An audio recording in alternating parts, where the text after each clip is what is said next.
Ganitong patnubay at gabay ng magulang ang kailangan. Maaaring may masiselang tema, lengguwahe, karahasan, sexual, horror o droga na hindi angkop sa mga bata. Ito nga si Olga ay pagsasabihan niya dito ito nga si David sa kanyang pagbabalik dito nga sa mansyon.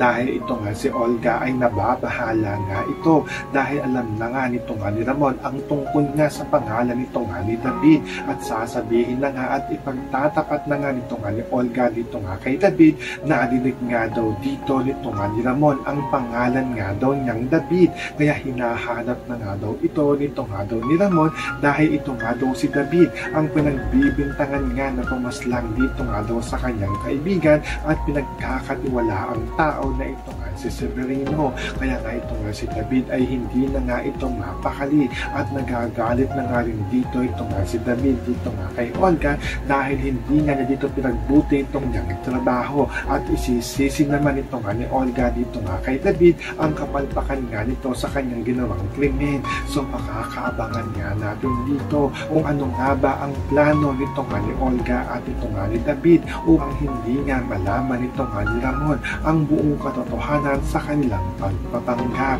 Yan ang ating mga pakakatutukan at pakakaabangan dito nga lang sa FPJ's Batang Quiapo.